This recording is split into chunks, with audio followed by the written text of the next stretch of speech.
You also like this day and all the presentations.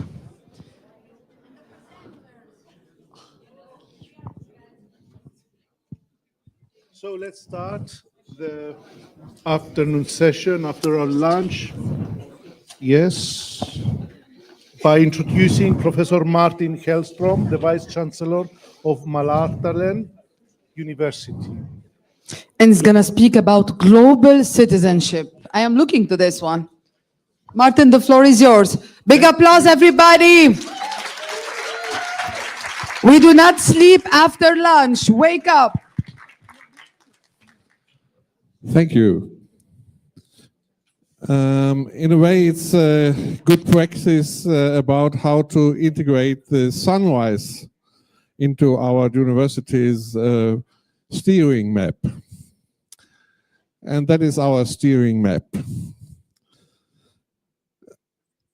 Dear colleagues, today we face complex challenges: climate change, technological disruption, societal polarization, fake news, you name it. The challenges are not only complex, they even are exponentially. Our planet is in a big crisis. All of us here do know that. And in this situation, we have to reflect what we can do as universities to make a change. In fact, the number of universities is increasing every day. In fact, we have never seen so much funding for research than today. But anyway, the problems on our planet are increasing exponentially every day. Democracy is decreasing dramatically every day. And less than 13% of all people in the world are living in democratic states. So obviously, traditional thinking and education at our universities don't make any change to the better.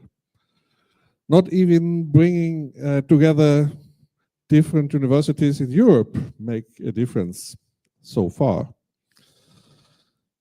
So in our thinking at Mälardalens University in Sweden, we think that we have to rethink higher education radically.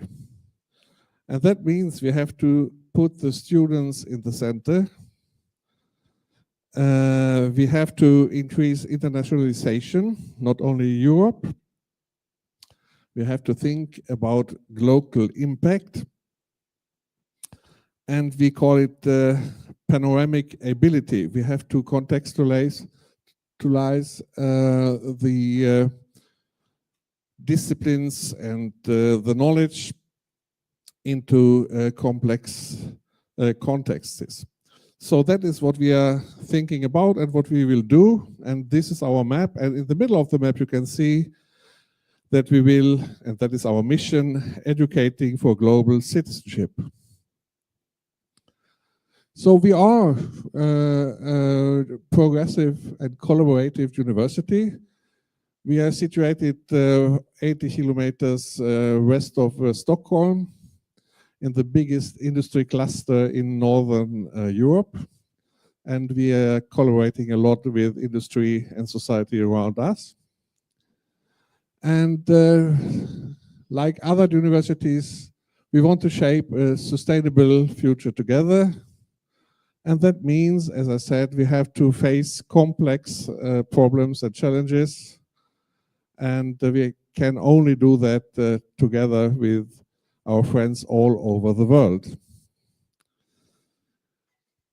And therefore we decided to work with two strategies, and they are impact stories and international partner programs.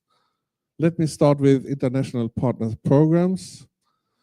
All our programs at our university, they have to have at least 2 partner programs in the world, one in Europe, one out of Europe. and they have to connect the students in that program with the students in the other programs. So that way, every student at our university will at least 6-8 times in a program meet other students and discuss the challenges at their universities and around their universities. Maybe in Kigali, in Rwanda, in Paris, in France, and in Västerås in Sweden. So we are working on it, and that is a very interesting way to connect students, because we think about that we have to connect all students when we really want to make a change, both global, in a global perspective and a regional perspective. And the other one is impact storytelling. So we have to think about, is it enough with the collaboration with industry and other partners? Does that really make a change in the bigger perspective? And we think that every student, every professor, every research group, they will train to write impact stories and to plan for the impact when starting a project. So it's not about success stories when you are clear with your project and very, very proud of your project. It's in the beginning, you have to talk about the impact of your projects and your research. And that way, we will train our students and really think about how to do some things, how to develop knowledge that makes a big difference in the global perspective. And therefore, our mission is educating for global citizenship. So that was a really good way to come together in this Sunrise project to develop our vision and our way of thinking. The green ones are our goals, and the two ones with the stars are our strategies. And educating for global citizenship is our mission. So thank you for the Sunrise project, making that possible for us, but we also believe that it is not enough to stay on the European level. We have to extend it in a global perspective. Thank you. Thank you very much, Martin. In the pessimistic geopolitical world we are in today, global citizenship seems of utmost importance. I needed to say that. I don't know why. I'm sorry. Any questions for Martin? Elma, now you can ask questions.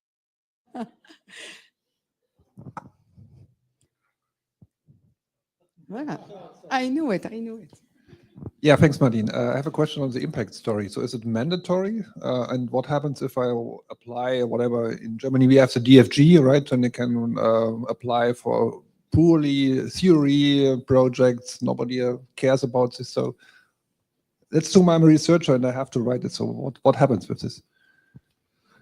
Yeah, you have to write it anyway because it's it's in a way it's to explain for the students what that is about, what you are doing. So you can do what you want, but you have to focus on the process and the idea what kind of impact it will have.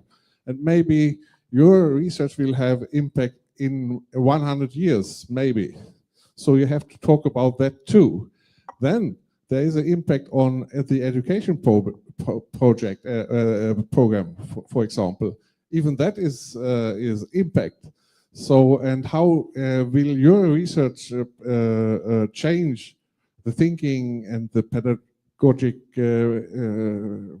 way of thinking in the courses and in the programs? That is, even that is a kind of impact. So yeah, it's you have to say the big why. what are you doing and why are you doing that? That's about impact story, I think. Do we have another question? Okay, I'm going to allow myself a question. Loisos, don't kill me. Because you have written courageous, future-ready fellow humans, you know. But courage is a big word for me. But we are in a world today where everybody is looking and everybody is doing and everybody is perfect and everybody is beautiful and nice and successful. And even LinkedIn, we are, sorry, to the media, we are on LinkedIn, you only show your success stories. Courage is also about, and especially in research and teaching, is accepting that you fail. How do you think this failure is something that is integrated in what you are doing? So to be courageous, you need to allow yourself to fail and to allow others to see you fail. I'm very inspired by this presentation. I'm gonna stop. Yeah, that's a very good question. And in a way, it really, you cannot do that with education for global citizenship without thinking about how can I help the students to be strong and to be and to make a change and allow them to fail. So that's absolutely very important. So we have to think about that, and we do think about that. So I think we will have that as a goal to focus on that. That could be an issue, and it is a problem if you don't do that, because education is much more than only facts and knowledge in your discipline. It's about how to develop, because the students, they will stay at our university for 3 or 5 years. So that's a big time for them and a very important time for them. So then we really have to support it and have a new kind of thinking and education programs, because I think we have to rethink higher education in a way. And I asked you about the Bildungs issue, and we call that for panoramic ability. It's I'm not so convinced that Bildung is a good terminus in that context, but panoramic ability, that means that you can contextualize what you are doing, for example, with the sustainable development goals and so on.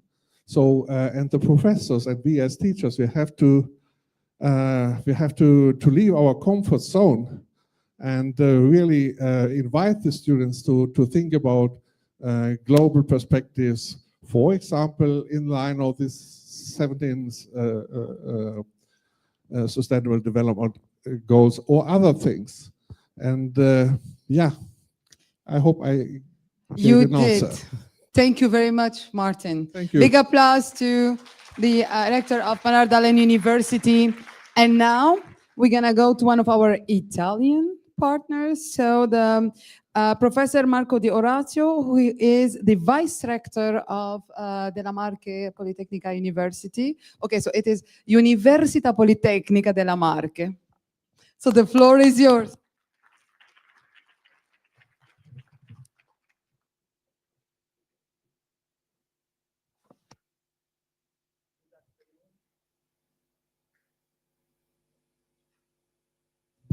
Okay, good afternoon, everyone. I would like to share our journey towards sustainability.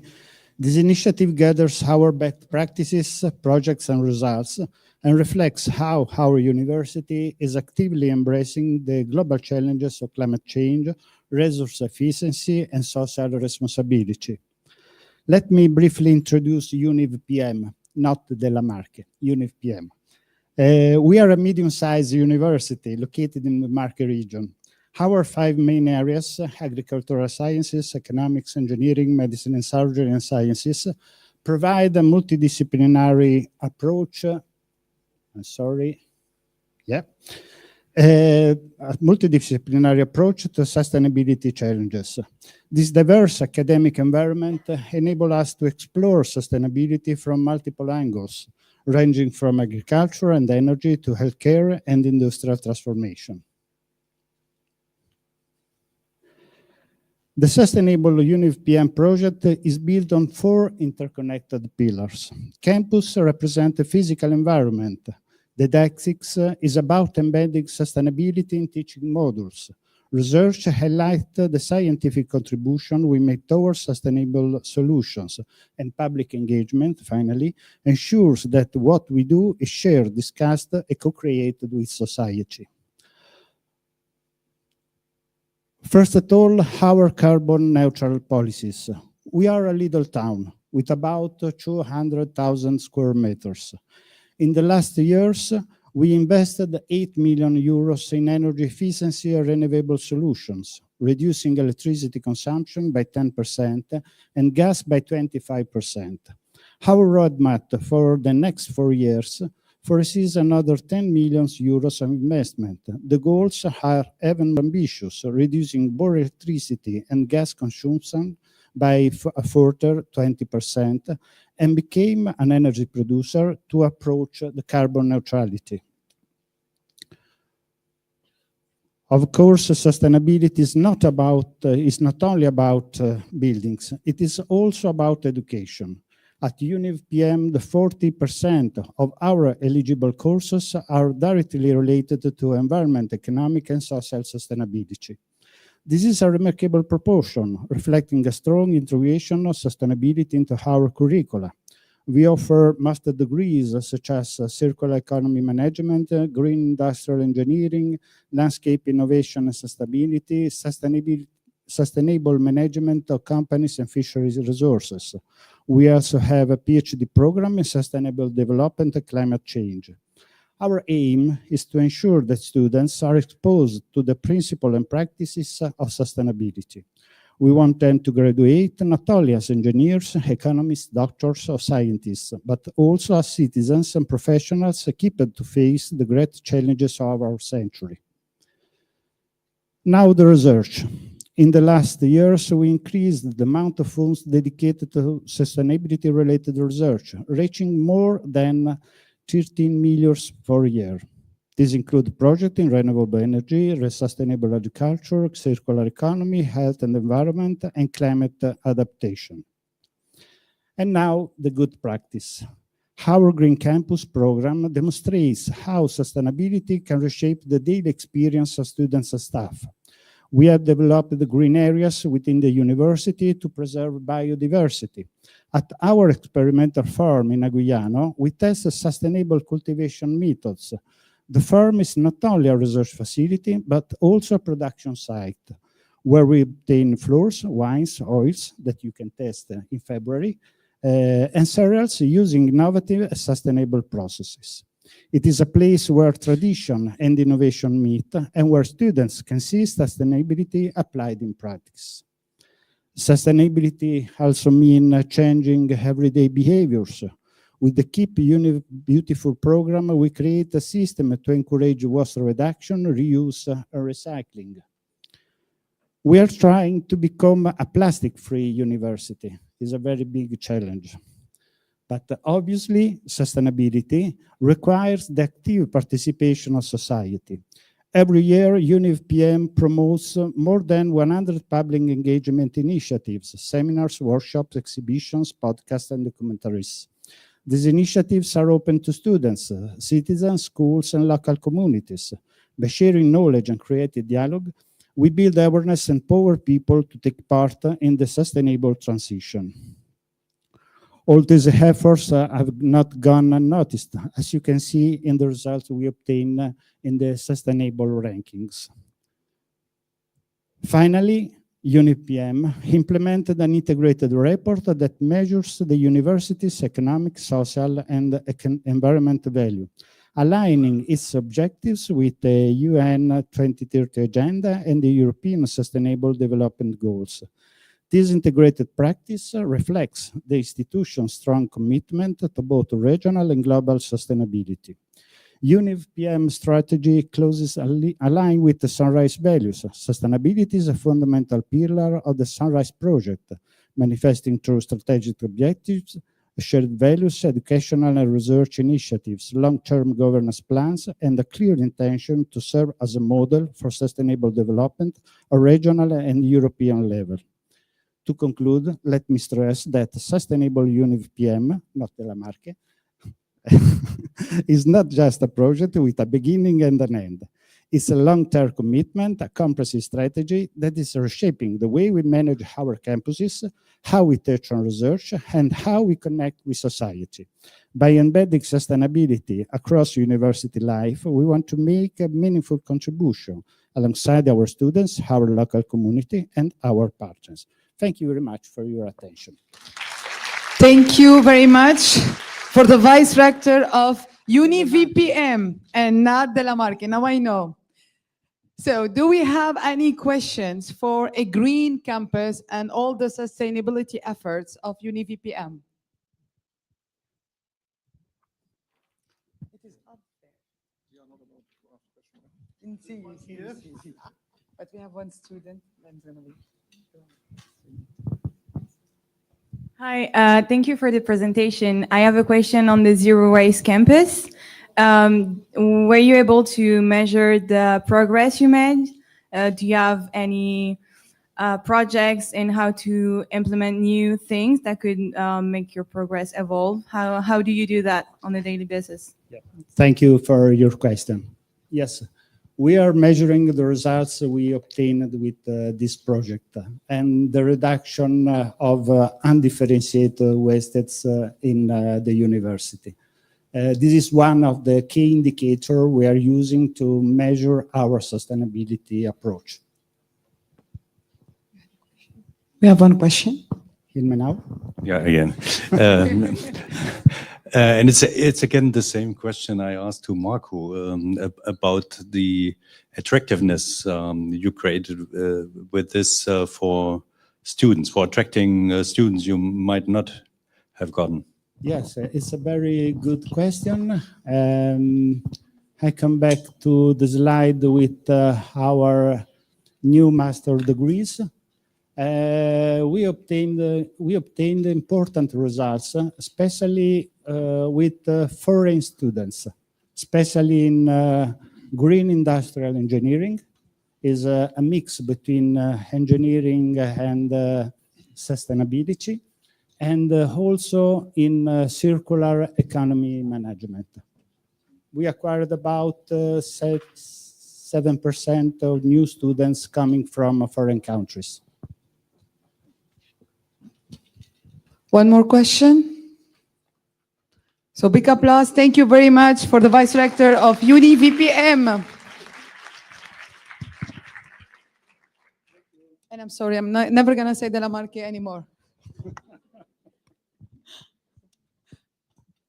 So we're going to continue with the best practices. Yes. We now go to our partners at the university and in my classes. Cemal Cerdik, University of Mostar. Again? Biedic. Yes, thank you. Alena Hussein Pekovic. No, No? we just have some. Yes, so actually this is a last moment change, Oh, sorry. Loisos, We okay? haven't been informed We, about you know, that. no, So please present yourself. and we're Thank sorry you. for this. On behalf Thank of you the very rector. much. I'm Amela Piralic, Cemal Biedic University of Mostar, and I'm Vice Rector for Science and Research Good. at this good. university, and I'm Thank going to you. present our university here. Thank you very much. Big applause for Mostar. Thank you.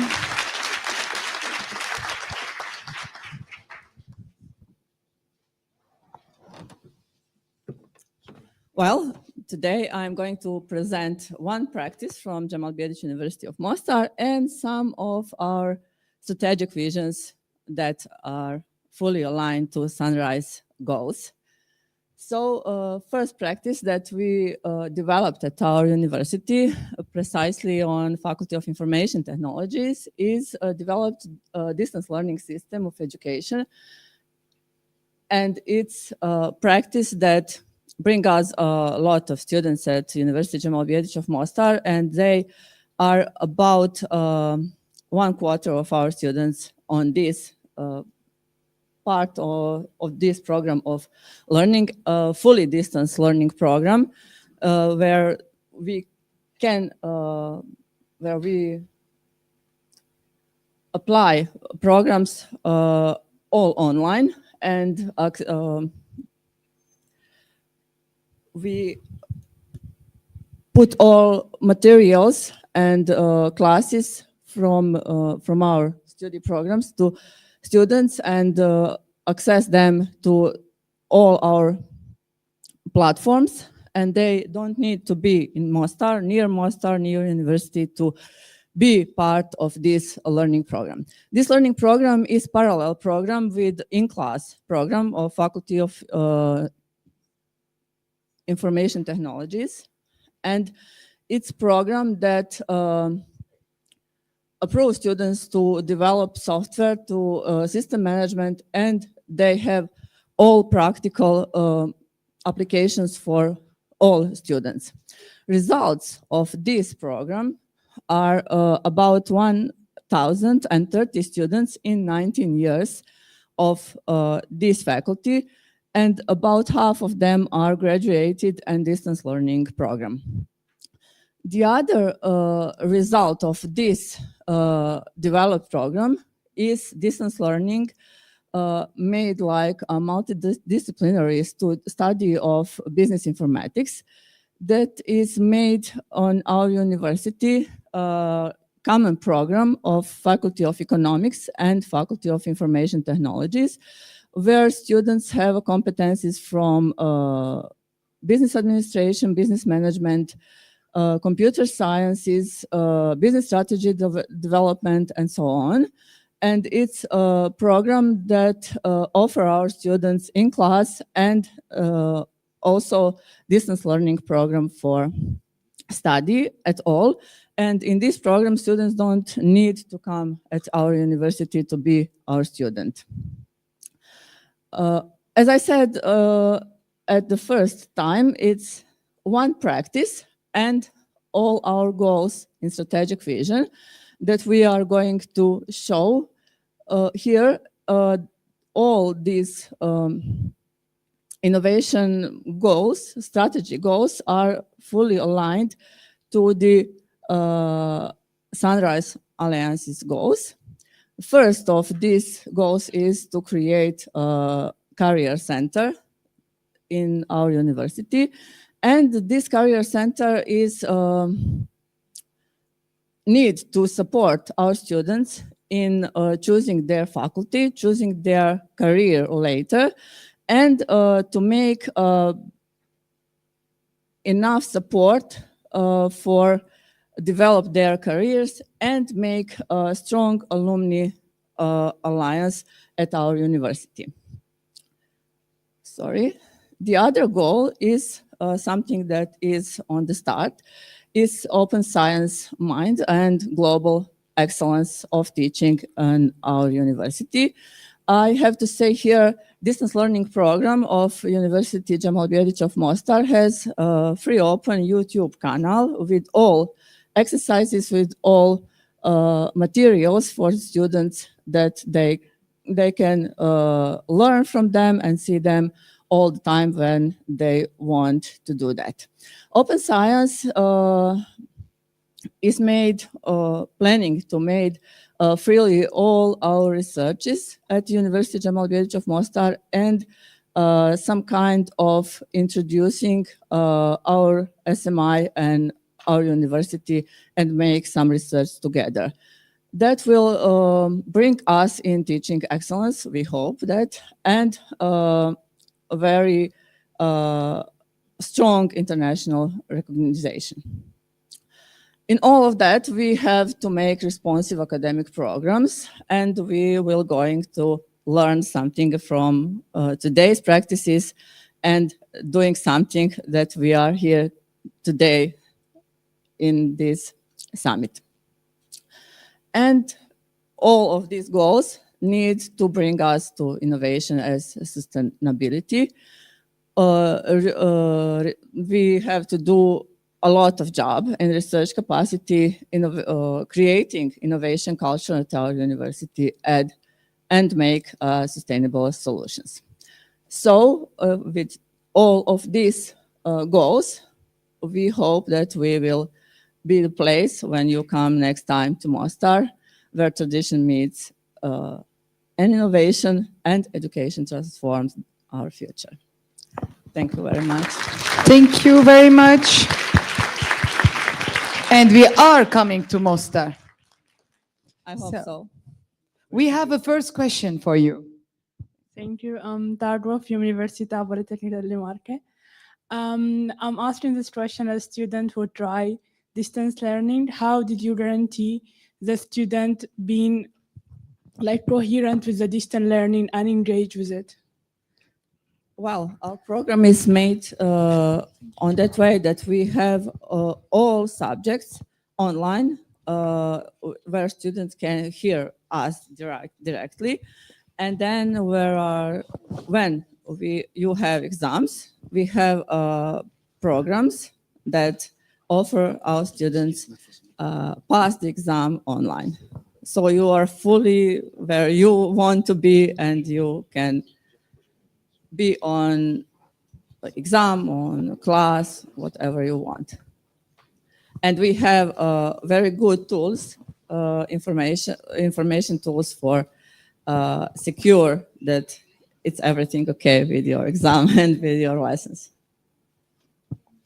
Thank you. Do we have another question? Maybe. Oh, see, Loisos, we changed sides and the questions changed sides as well. Hello, I'm Georgia from Cyprus. What elements do you use for distance learning, and how do you monitor students' assessment online? Well, I would ask Professor Amina to say he is professor on Faculty of Information Technology. So, Okay, so he's there. So, Loisos, we need to burn some calories up there. Professor Dennis will. Was that a hint? He developed the system. So, Hello, everyone. My name is Denis Mušić. I come from German Biedic University. I didn't develop the system. I was one of the team One of members. the- I was yes. one of the. The We only- use yeah. custom system. Basically, everything is developed in the house. We started distance learning in 2000. So basically, we have 25 years of experience in this sense.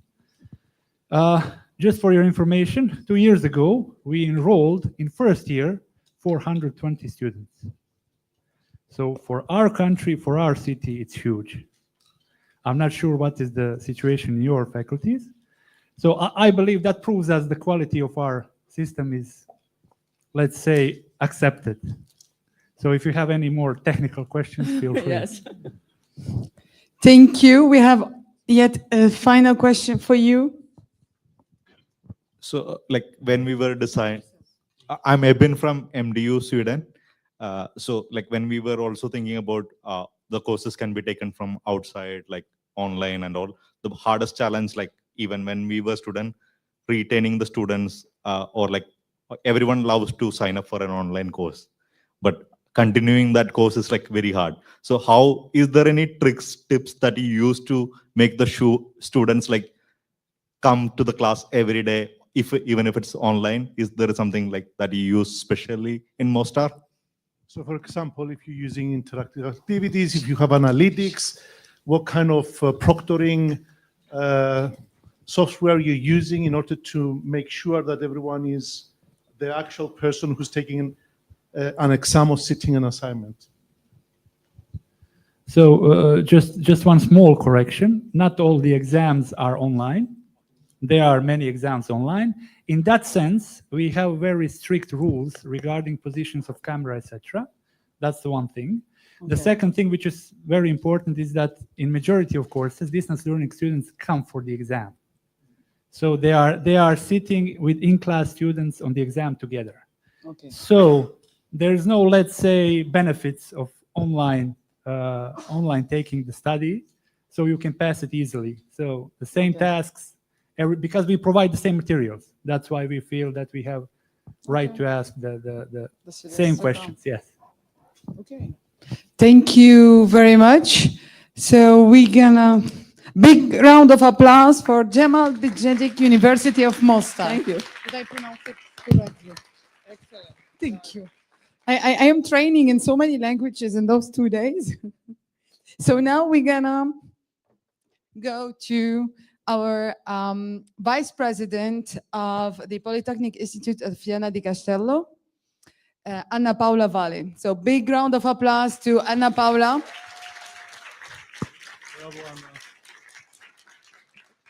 Good afternoon to all of you. I'm going to talk you about our strategy in regional development.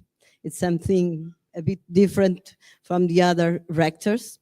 But before starting, you need to understand something, that we are located in northwest Portugal, in a region that, despite being in the Atlantic coast, we have inland indicators for economy.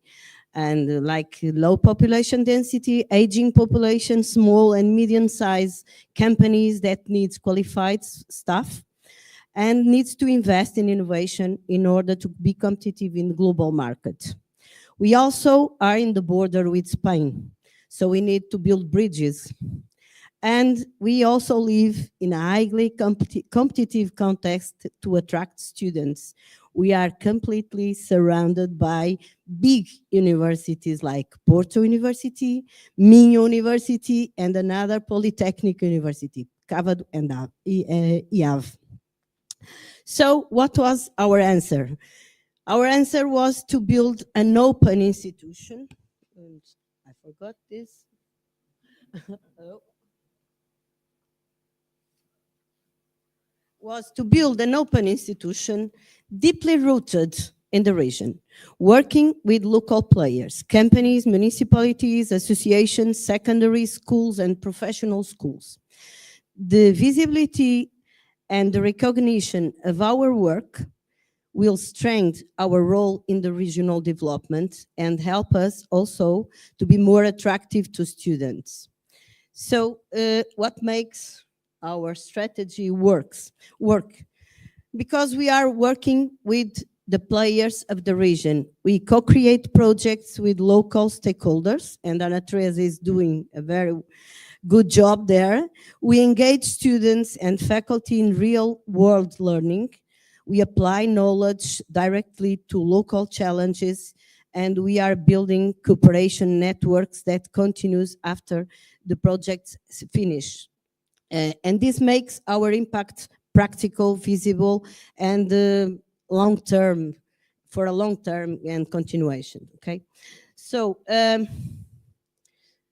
but how are we driving innovation in our region? So our strategy started to build some associations in the region, like CITIN, the Industrial Technological Interface Center, the Data Collab, a collaborative lab for data science and analysis, and the Center for Technology and Innovation in Ocean Energies and Technologies, and also the Center for Valorization and Transfer of Agri-Food Technology. And also we are connected to an incubator because our students, they practice a lot entrepreneurship. So this was our strategies because sometimes industry needs to have quick answers, okay? And the research led only by faculties does not always move at the speed the companies required. And it was necessary to build a different strategy. And in these associations, we put together business, science, research, and local politics also. We have the municipalities with us, the companies. We have connections with other universities and other research centers because we are good neighbors, okay? So we need to work together. So we invited them to be in these associations where they can think about the problems of the companies and build the structures, the answers that they need. But this is what I was saying before. But of course, we are in the border with Spain, so we need, as I said, we need to build bridges in Spain. And for us, our cooperation with Galicia is not just about proximity; it is about strategy. On our own, we are small, but together we build the scale to compete internationally.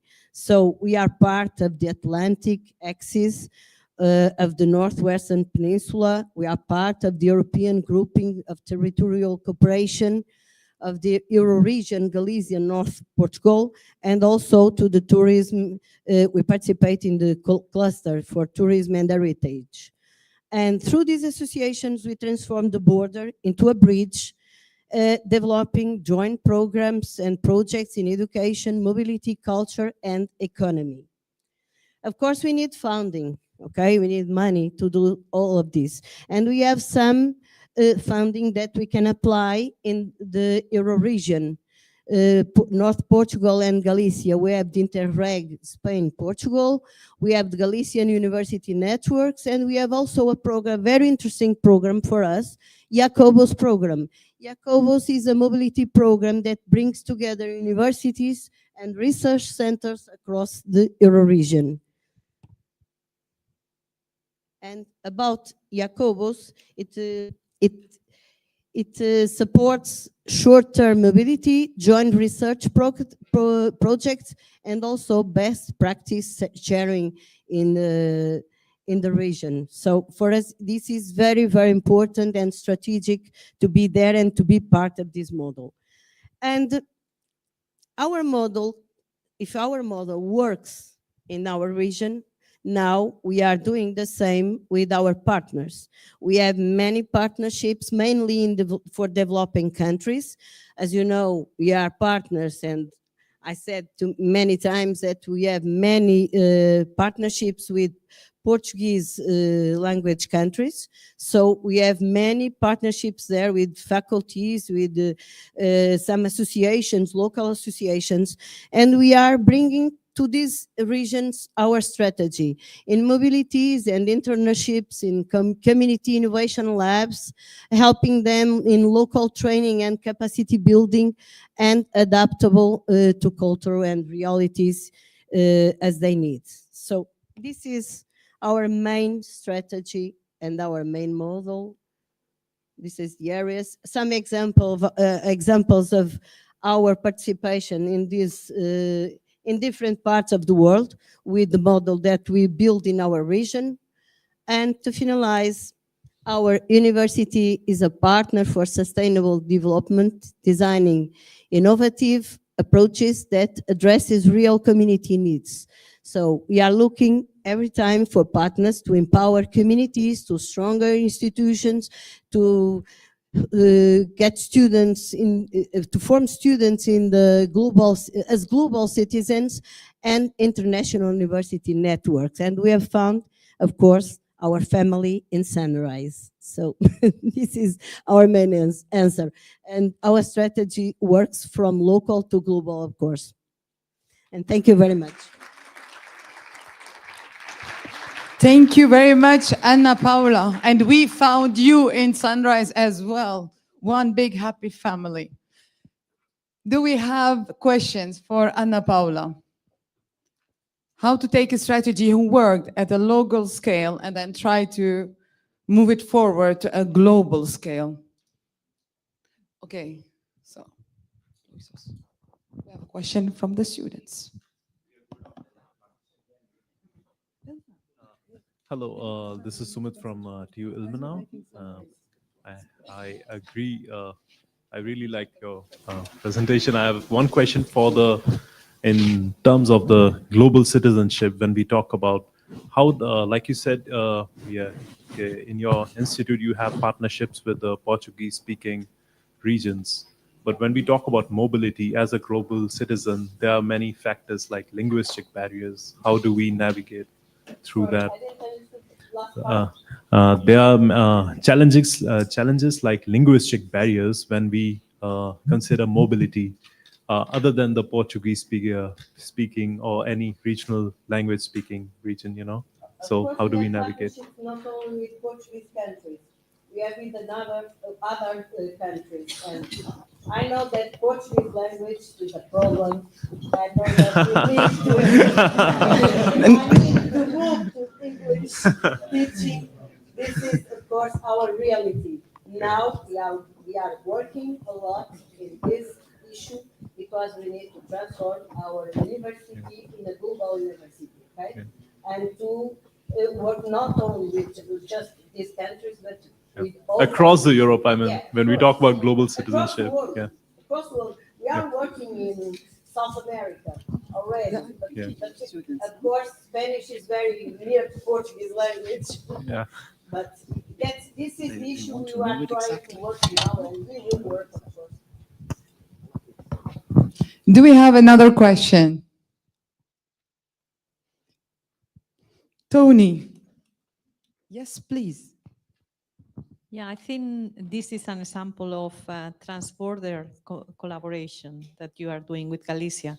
And I think there are some other universities and regions that can be or are already working in cross-border collaboration. So I don't know if we can ask the universities who is already doing this transborder collaboration, because it's building a regional approach through international collaboration, because you are in different countries. Okay.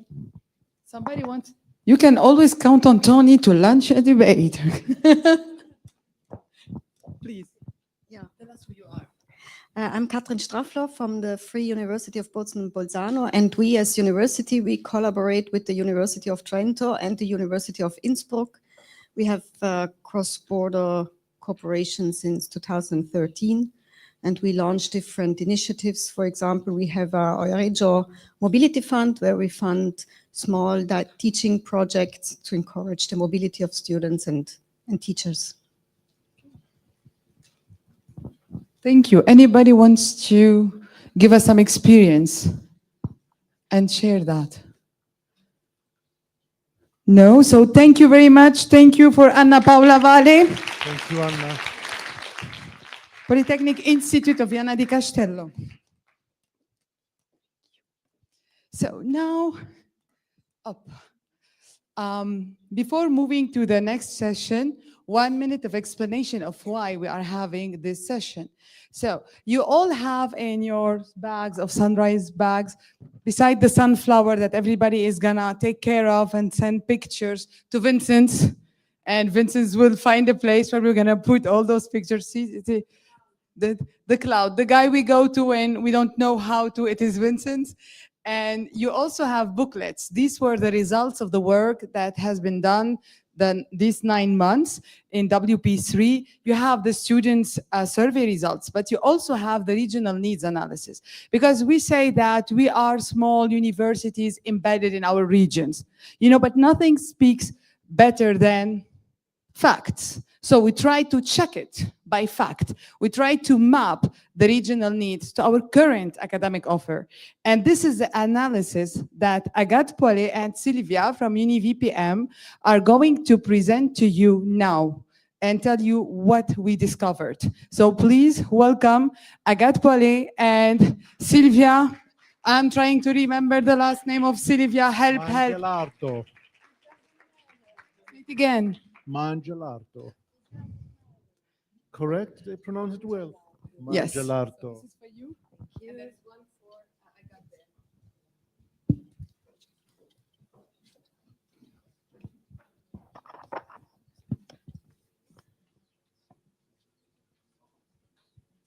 Hi. Hi.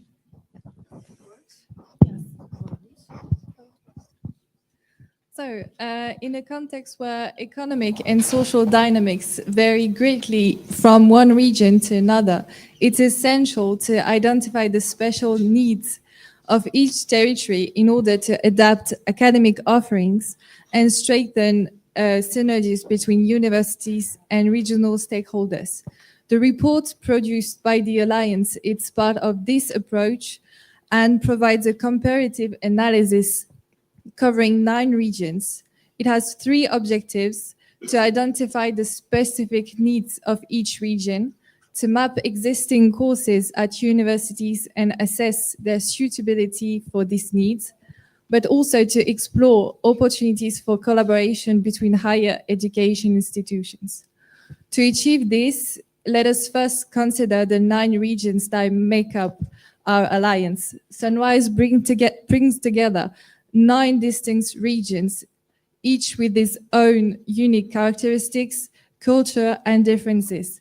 We have Alto Minho in Portugal, Hauts-de-France here in France, 2 regions in Italy, Marche region and South Tyrol Autonomous Province, Thuringia in Germany, Cyprus,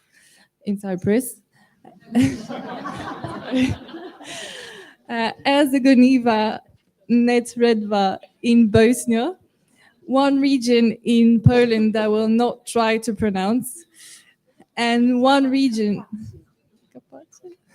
in Sweden. Sorry for the pronunciation, but Västmanland and Södermanland. Hope it's good.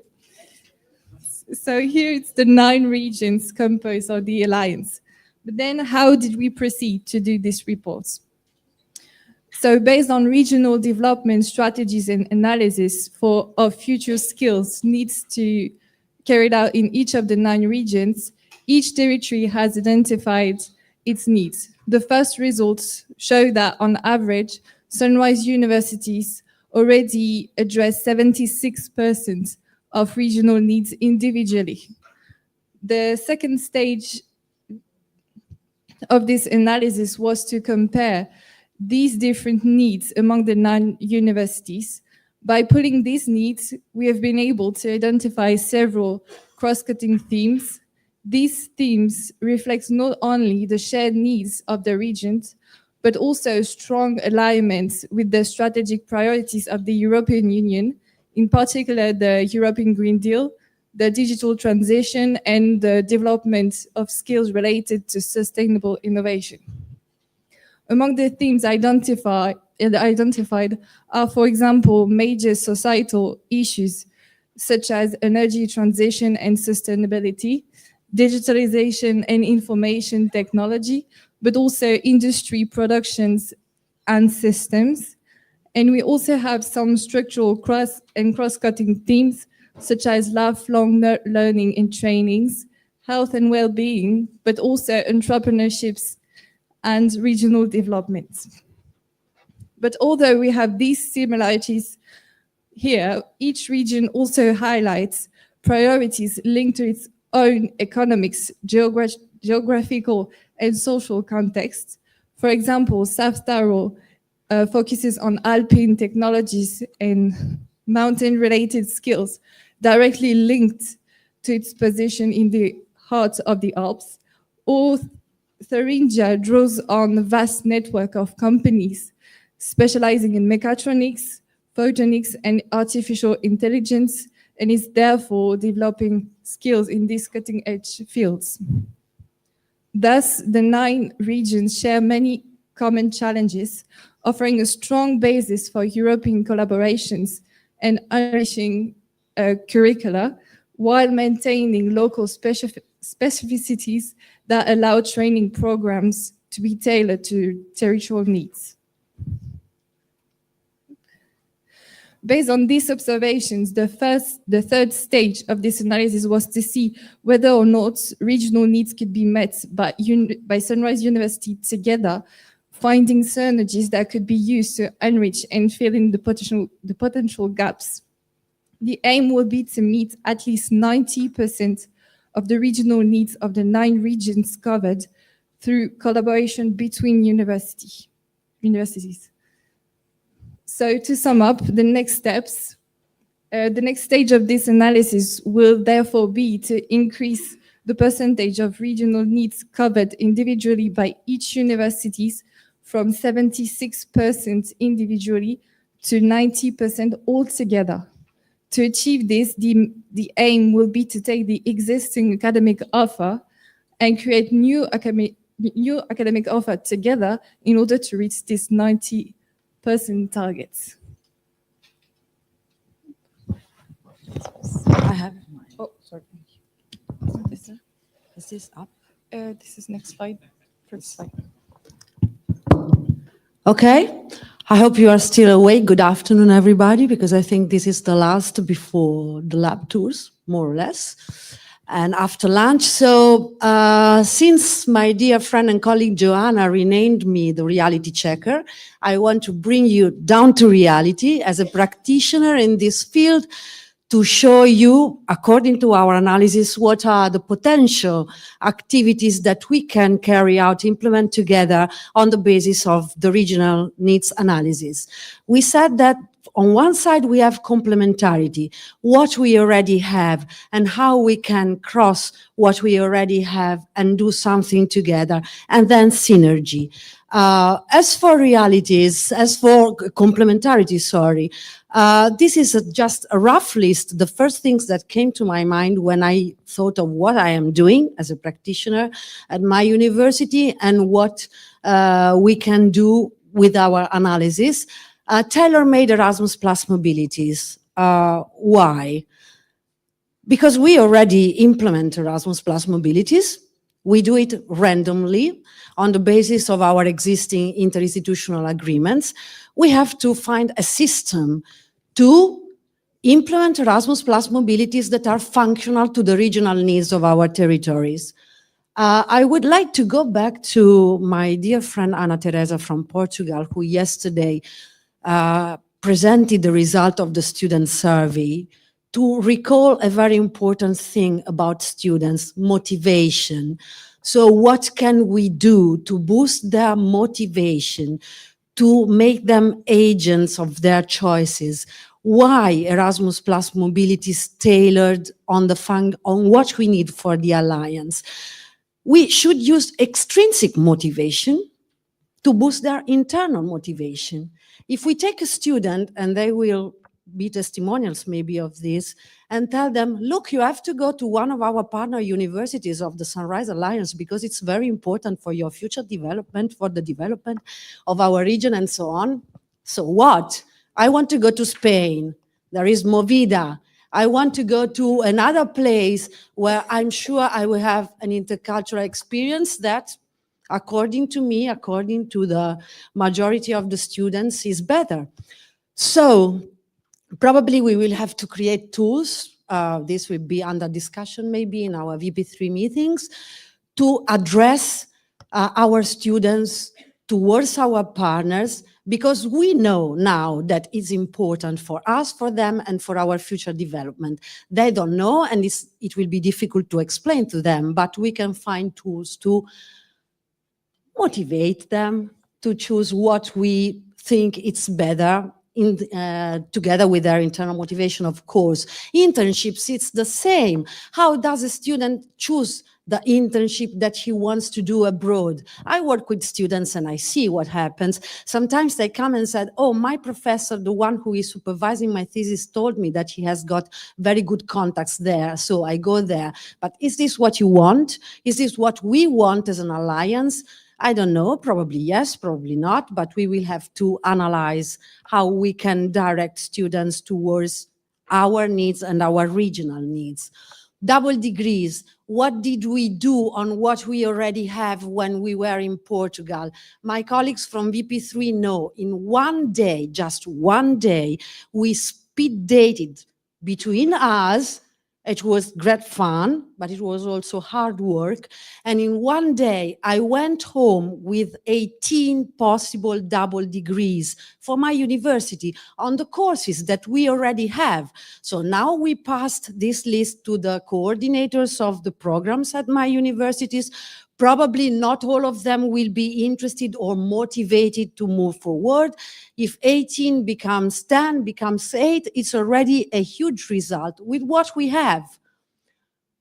Modules for micro-credentials, this is not a very major achievement. We can do that with the programs that we already have at our university. Summer, winter schools we have, and we can share, as we have done already in the past few months with all our partners, to invite the students of our partners to participate.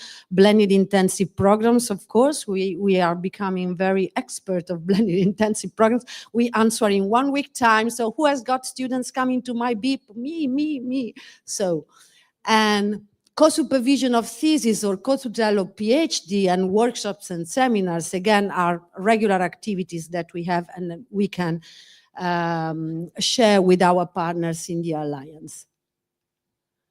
As for synergy, and this is something that we can create, something new on the basis of the 6 major regional needs that are common to our regions and that Agatha has already presented. The first one, for example, energy transition and sustainability. We already have, some of us, existing programs in energy systems, green technologies, and circular economy. So why don't we think of developing a joint masters in renewable energy systems, circular economy, and so on, for the benefit of those partners who are less strong in this field? These are all ideas. We will have to discuss about them, of course. Digitalization and information technology. Many of us have strong expertise in AI, cybersecurity, and Industry 4.0. So we might develop joint degrees in applied AI, cybersecurity management, smart systems engineering, and so on. Health and well-being. There are several partners in this alliance who have got comprehensive health programs. So we might think of specific joint program in digital health and medical innovation that can support partners lacking advanced medical tech and digital health coverage. As for industry production and systems, some universities in the alliance have strong engineering and production systems expertise. So we could develop a joint master in smart manufacturing and robotics, for example. Oh, this is my favorite, lifelong learning. Why don't we think of developing an academy, a Sunrise lifelong learning academy, where all partners could benefit from for their staff? And last but not least, entrepreneurship and regional development. We could think of a program in entrepreneurship and innovation for regional development. All of these programs could benefit from the expertise that we already have and that we mapped in our regional needs analysis, for the benefit of those partners who are not so expert in these fields. Again, these are all ideas that shall be discussed, but on the basis of the analysis and our practice, this is what came out. So thank you. Thank you very much, Sylvia and Agathe. So I just want to remind you that this presentation is a plug-in, an add-on, an added value to the booklet that we expect all of you to read and memorize, and then we're going to do exams in the next Sunrise meetings about it. So in the booklet, you have the full analysis, mapping the academic offer to the regional needs. So who does have a question about Ilmenau? Of course, of course. You're just showing that you study hard, you work hard, and that you are focusing on the presentation. Big applause to Ilmenau. Yes, Vincent from Ilmenau. How did you identify? We know you. No, I'm a different Vincent. How did you identify the regional needs from different regions? Do you want me to answer? Okay. This was work done in collaboration with our colleagues from VP4, who are also analyzing regional needs for the research side. And we have taken them from the smart specialization strategies of our regions. The official document of the regions to define their strategies. So we took that, we worked that, we cheated on WP4 who did the work, and then we just noted the priorities. Thank you, WP4. Hello, Sebastian from Ilmenau. I have a question about the Lifelong Learning Academy, because you said that the partners could benefit for their staff, but so what is your idea for the Lifelong Learning Academy? Also professional courses for professionals outside of the universities, correct? Well, when I said that was my favorite, I actually thought of inside. I mean, if we if we create an academy for all the people working in our universities, first of all, it's already a huge achievement. But then we can think of an academy or lifelong learning initiatives for people outside the universities, or we can do the other way around. a small reminder that LLL is under a task in WP5. So the idea is to give those analysis for WP5, and promoting all work packages. WP2 has to work on some staff training academy. So here we can support and give a fact that this is an important need for all the regions. So the work done in WP2 and WP5 is going to be of utmost importance, because it is already a very important next goal of our regions. A final question. Actually, that was my comment and question, that it fits very well in work package 5. Yeah. But I just want to say, the work that you have done here is really great, both mapping and the results, and they are really, really good, concrete suggestions that can be done here. And I think we should really take a serious look on all of this. So really good job. Thank you. Big applause to WP3. Woohoo! I can't do those stuff. So remaining in the regional needs analysis section of our schedule, I'm calling Manuel Batista. Manuel is the president of CIM Alto Minho, and he will be presenting on the same topic, a follow-up to the discussion that we had until now. Thank you, Manuel.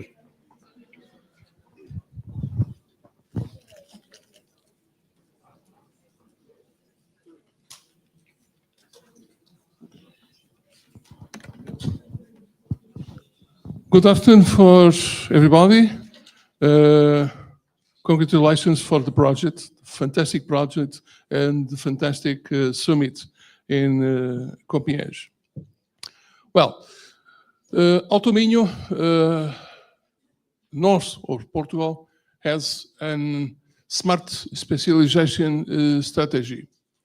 It's an opportunity to transform Alto Minho. Alto Minho is less than 60 minutes away from everything, Excellent geostrategic position on the western coast of Europe for entrepreneurial activity between Europe, America, and Africa. Local market, more than 3 million people, covering the Porto metropolitan area, Braga Guimarães urban axis, and Vigo metropolitan area, Spain, Galicia. From transport and communications infrastructure, 2 international airports, Francisco Sá Carneiro, Porto, one of the 3 top European airports, Vigo Airport, Galicia. 3 seaports, Porto of Viana do Castelo, the big port of Leixões, and the big port of Vigo, and a modern and efficient road networking. Less from a region of environmental excellence and energy sustainability. 4 protected areas, Peneda Gerês Park, National Park, the only national park of Portugal, the landscape of Lagoa de Vertiendos, the landscape of Corno do Bico, and the North Coast Natural Park in Esposende. 5 sites of community importance, and 2 special protection areas. What is it's important for Alto Minho? An opportunity to attract investment. The smart specialization strategy brings new opportunities for public and private investment to Alto Minho. It means more resources to develop the sectors where we are strong, aligning our territory policies with the sustainable development goals. strengthening businesses and attracting talent.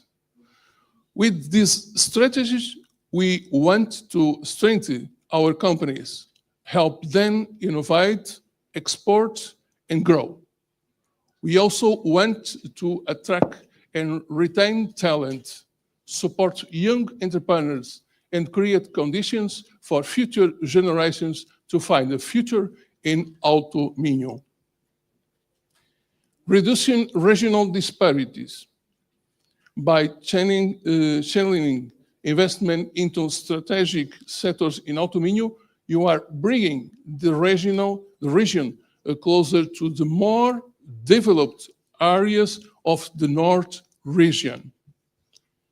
It is a step towards reducing inequalities, promoting inclusion, ensuring more opportunities, and improving the quality of life of those who lives here. What are you doing in auto minho? Intermunicipal platform for smart specialization. We have brought together the 10 municipalities to work as a network. We want to identify the assets of auto minho, leverage our strengths, and plan together to bring more investment and scaled jobs to the people. Support for entrepreneurship and SMEs. Why, with this strategy, we aim to strengthen our companies, help them innovate, export, and grow. We also want to attract and retain talent, support your entrepreneurs, and create the conditions for future generations to find a future in auto minho. International promotion and connection to the diaspora. Partnerships with EPVC, very important for us. Sustemare, 3AR, and CITIN. We work hand in hand with the PVC technology centers. Sustemare invests in the blue economy and green energy, ocean green energy. The 3AR Gastro Lab enhances our agri-food products, and CITIN connects industry with innovation. All these to create more value and more jobs in auto minho.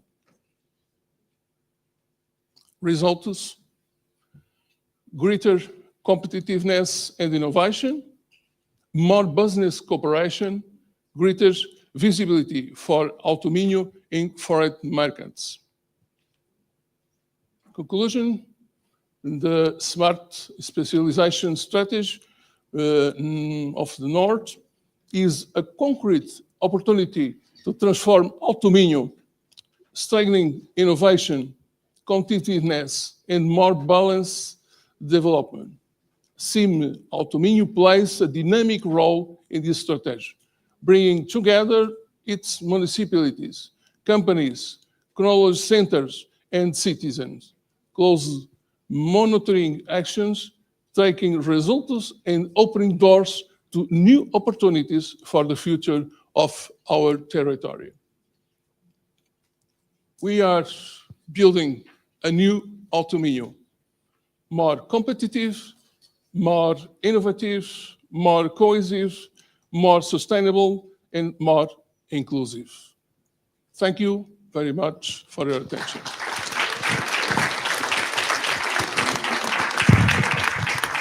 Thank you very much. We are on time. We do have some time for questions. So the floor is yours. Any question to Manuel Batista?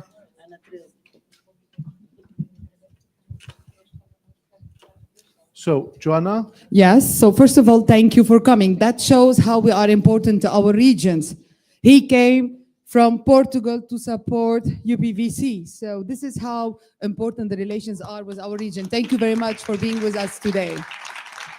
So now we are going to have a break to take coffee, but nobody leaves, because we have strict instructions. When you go out, you go straight to where the coffee is, on your left. I do like my children. I find which hand I write with to find my left. So you on your left,